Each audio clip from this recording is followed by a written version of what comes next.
Our senior, since he donated the property to the churches, to the trail people, to the public schools, and now I know John Jr. John Jr. is everything that Bill Hay has said and more. He is trustworthy, he is honest, he is loyal, and he is truly a friend of Gualala. It saddens me that the RCLC, Friends of Gualala River, and the Native Plant Society continuously try to badger Mr. Bauer and misinform the public on some of the facts. The facts are, the logical fact is that that river will inevitably eat that coastline. And if we don't do something about it now, they will have no trail to worry about, and then they will have to be going back to Mr. Bauer asking for another 25 feet. And under these circumstances, I doubt that that would happen.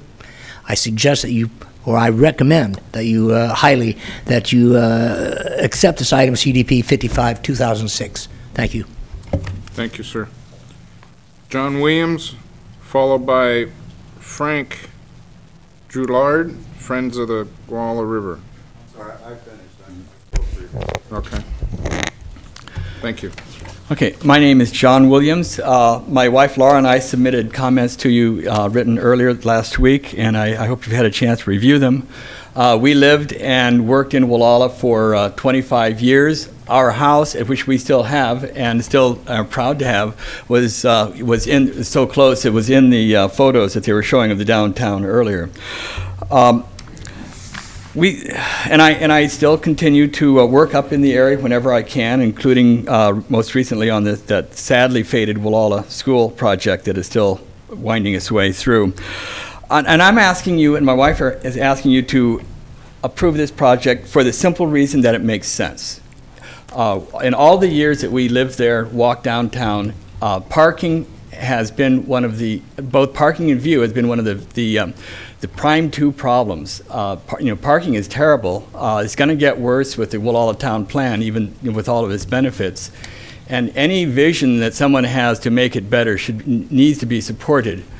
At the same time, we always complained about the design of the project that had the parking in front, buildings in the back, facing the ocean, and you never got to see anything.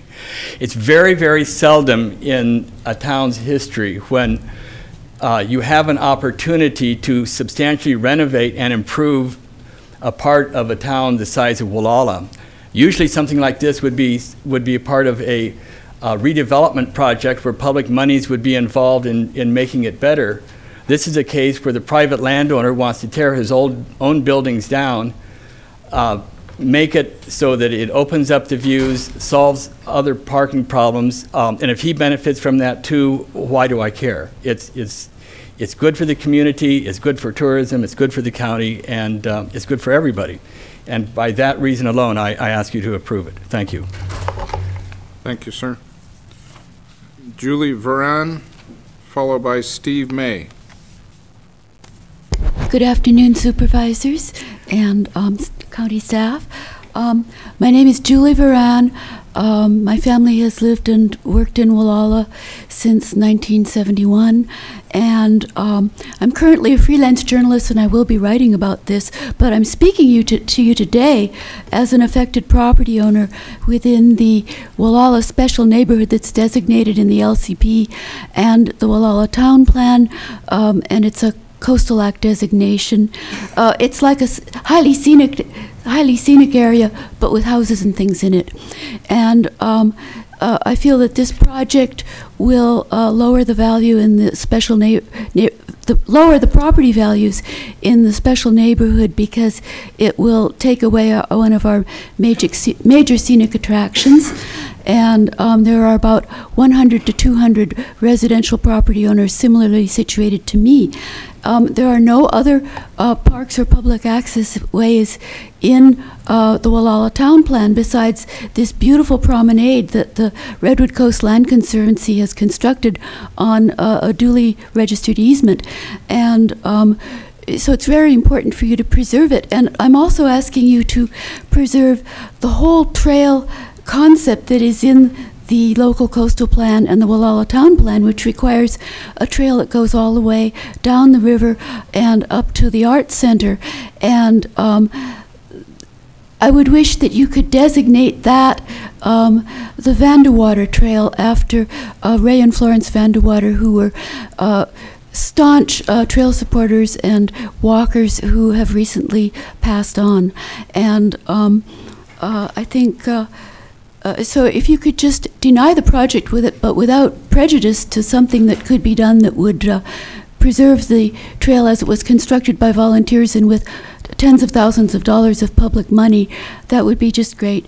And when we first moved there, we were able, my parents constructed two stairways to our front door.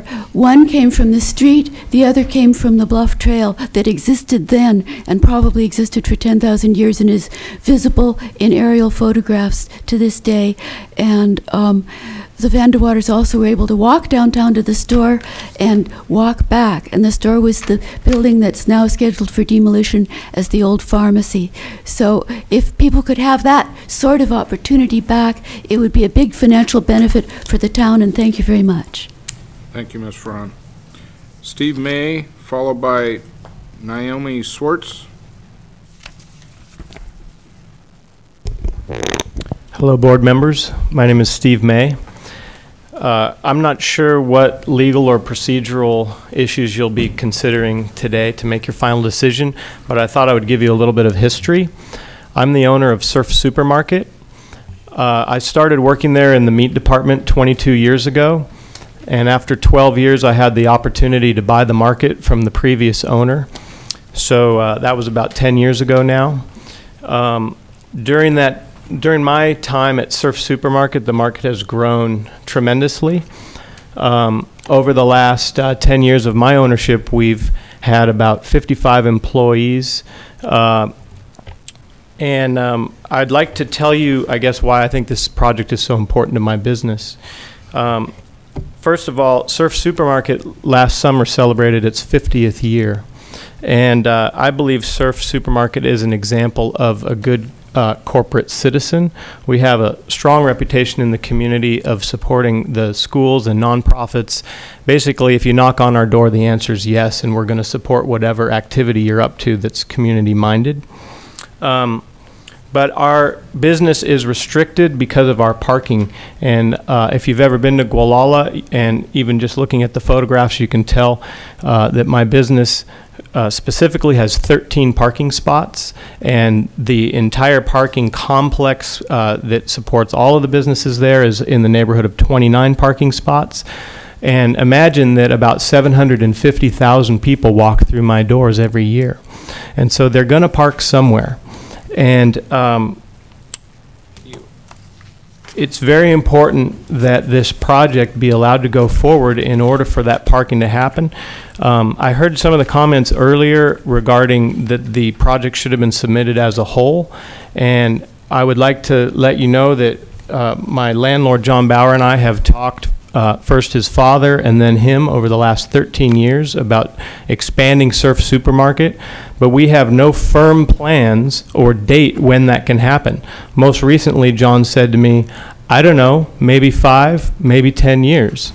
And frankly, I don't know that that's the best plan to grow my business. What I really need is additional parking and to utilize the space within my current walls before we go knocking out walls and growing. Now someday, maybe we do need to make the physical space bigger to accommodate additional business, but at the moment, what we really need is additional parking area, and I believe that would benefit not only my business, but the whole community. I think other people have spoken to the benefits. In fact, even some of the opponents have spoken to the benefits of this project for the community, and I believe that if you deny this project, there's a danger that no project will get done, and the status quo will continue for the next decade or two, and that would be a loss for everybody in the community. Thank you for listening to my comments.